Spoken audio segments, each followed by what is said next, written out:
untuk kelanjutan gaya antar molekul yang kedua itu adalah gaya dipol-dipol induksian. Nah, kalau yang dipol-dipol induksian berarti dia terjadi antara molekul polar dengan molekul non polar. Nah, makanya di sini gimana kok caranya mereka bisa berinteraksi, ada gaya elektrostatiknya itu gimana. Nah, kalau di sini akan jauh lebih mudah penjelasannya.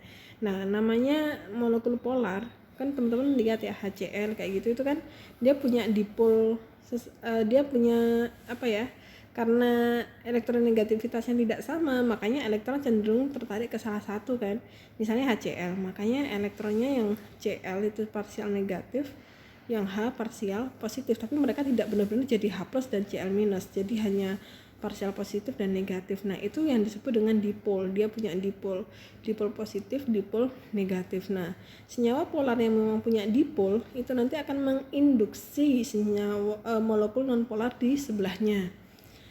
Sehingga apa yang terjadi? Molekul nonpolar yang awalnya tidak punya dipol, akhirnya dia punya dipol sesaat. Nah, di situ ya udah, kalau udah dua-duanya punya dipol berarti kan tinggal tarik menarik. Ada gaya elektrostatik antara dipol positif dengan dipol negatif. Nah, ini adalah dipol-dipol induksian.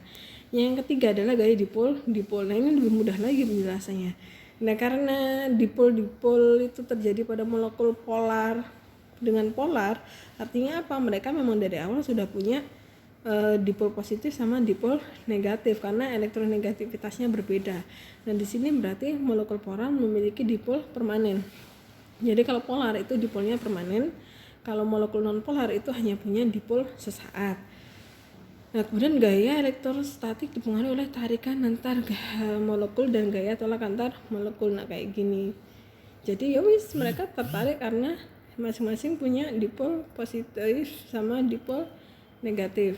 Nah, kemudian dalam fase cair berarti gaya tarik menariknya itu adalah lebih kuat daripada gaya tolak menolak. Kok bisa? Ya iya, kalau cair itu kan berarti antar molekulnya lumayan dekat ya. Kalau antar molekul lumayan dekat, berarti kan gaya tarik antar molekulnya lebih kuat daripada gaya tolaknya. Kalau gaya tolaknya lebih kuat, berarti wujudnya adalah gas. Nah, ketika suhu dinaikkan, gaya tarik menariknya berkurang, sedangkan tolakannya bertambah. Nah, makanya ketika suhu naik, nanti terjadi perubahan wujud dari cair menjadi gas.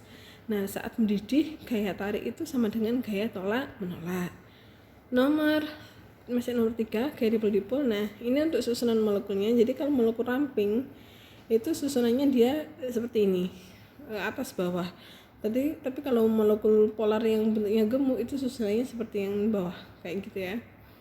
Kemudian ini ikatan hidrogen. Nah, meskipun namanya ikatan hidrogen, ingat ya teman-teman, dia bukan ikatan kimia. Ikatan hidrogen, meskipun namanya ikatan hidrogen, dia termasuk gaya antar molekul. Nah, ikatan hidrogen ini sebenarnya termasuk ke dalam gaya dipol-dipol. Jadi terbentuk